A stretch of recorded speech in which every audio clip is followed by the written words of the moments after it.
From MTN News, this is Montana This Morning. Good Monday morning at 6 o'clock. Welcome to Montana This Morning. I'm Victoria Hill. Thank you so much for getting your day started with us. And good morning to our friend Miller over in the Weather Center on this Monday, which also happens to be first day of summer.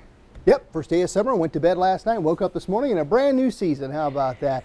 And it's going to feel definitely like summer. Today we'll see temperatures get a little bit of average, and then we'll get some 90s in the forecast for the next couple of days. Right now we're sitting at 52 in Billings. Humidity sitting at about 74%. It's a bit sticky out there in spots. Winds out of the southwest at about 8 miles an hour. Let's crunch some numbers. I love crunching numbers. Yesterday our high only of 71, a good 7 degrees above average as we felt the effects of that cold front. Not a whole lot of rainfall yesterday. We're falling behind for the month, really digging a hole there, and for the year we'll over 3 inches in the hole. How much rain did we get yesterday? Well, again, not a whole lot. Outside of Livingston, where you almost got 3/10 of an inch of rain, that's about it. And we're going to be dry for the next couple of days. Maybe as early as Wednesday night, we could see some rain coming in and maybe some strong thunderstorms on Thursday, and I'll explain with the main forecast coming up. Right now, mainly clear skies with temperatures in the 40s and 50s. We'll go with a high today of 83 here in Billings with lots of sunshine to get us there. A few clouds mixing in, but of course we are going to stay dry on this World Music Day. Music just moves our soul. It does. We drive to it, we work out to it. Just, what would life be without music? I don't know. Oh, and you made a request? Yes, I did. There you go. That's her song. Fishing in the Dark, Eddie Gritty Dirt Band. There you go. Good This stuff. was actually the song at our wedding reception on our anniversary, which is today. Our anniversary is today.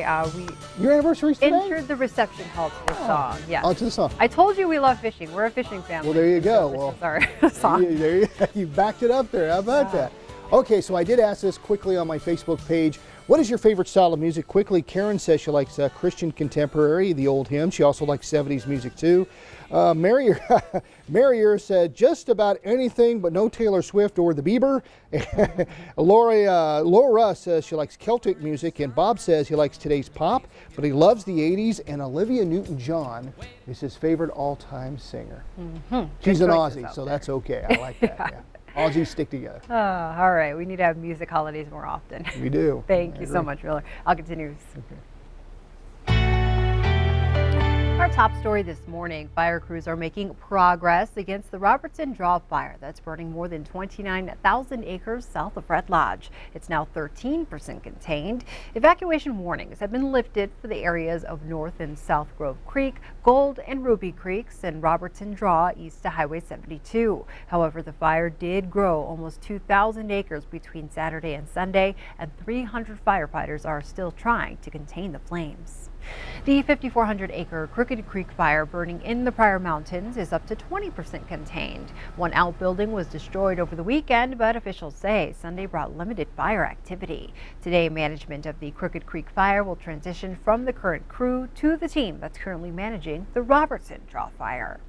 Near Townsend, the Deep Creek Canyon fire is now 48% contained. 3 people were injured in this fire and 7 buildings were lost. Officials say crews are mopping up and the containment percentage is expected to increase steadily over the coming days.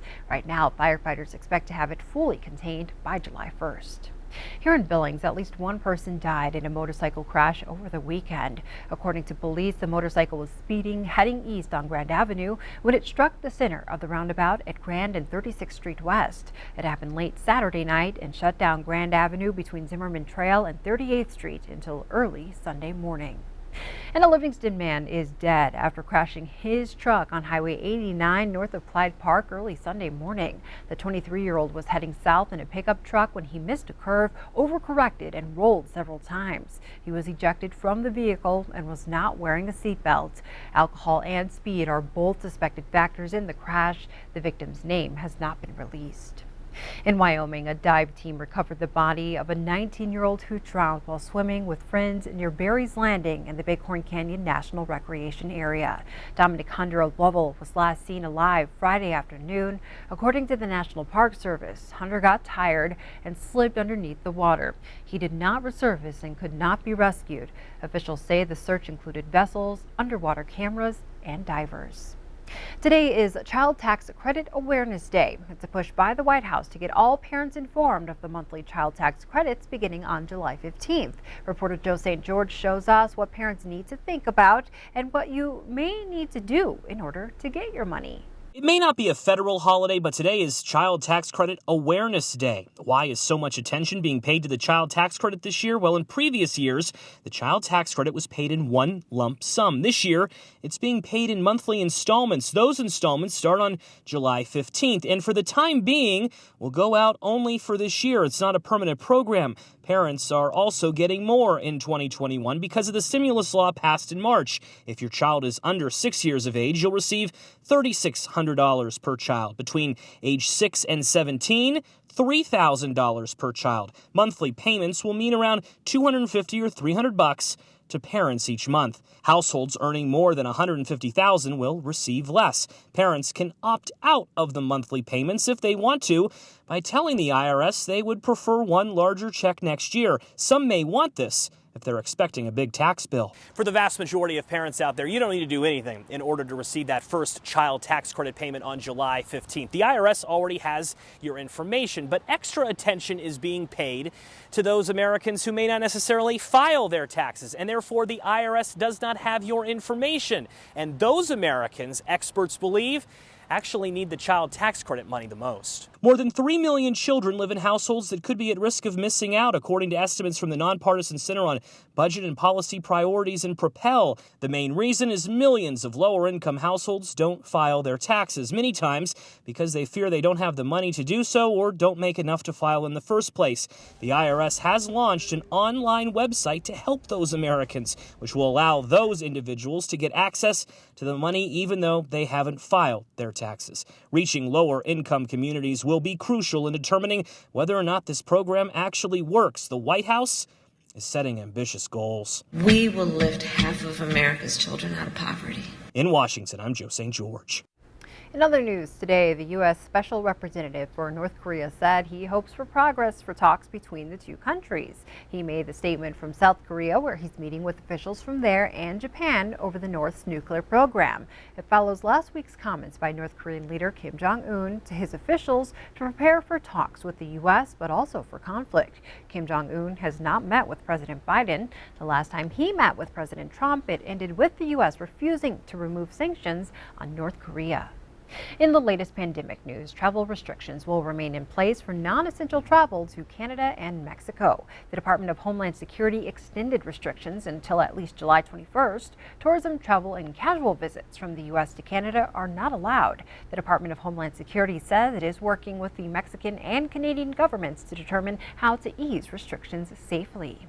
This as officials say COVID-19 has been slowed but not stopped. Recently, the vaccination rate has declined in the U.S., prompting fears of a fall COVID-19 resurgence. CBS's Laura Podesta brings us the latest.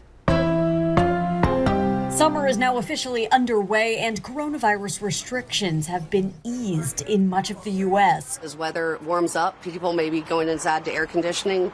That's why everybody needs to be vaccinated. To date, more than 65% of the country's adults have received at least one dose of a COVID vaccine. That's shy of President Biden's July 4th goal of 70%. And experts say it might not be enough to prevent a resurgence in the fall. The variant could win this race if we do not increase the proportion of people in the state who are fully vaccinated. Demand for vaccines has fallen off in recent weeks. In some places, like here in New York, that's because most people have already gotten their shots.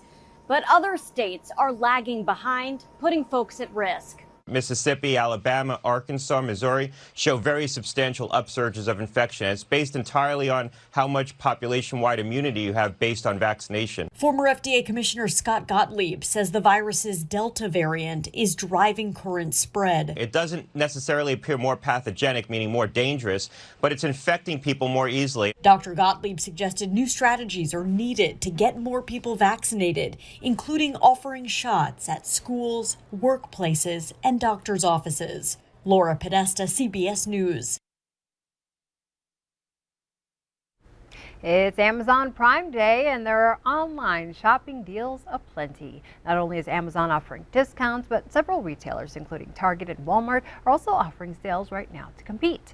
58% of consumers say they plan to shop online during Prime Day, and 31% expect to spend money from their stimulus checks. Amazon saw over $10 billion in sales during Prime Day last year.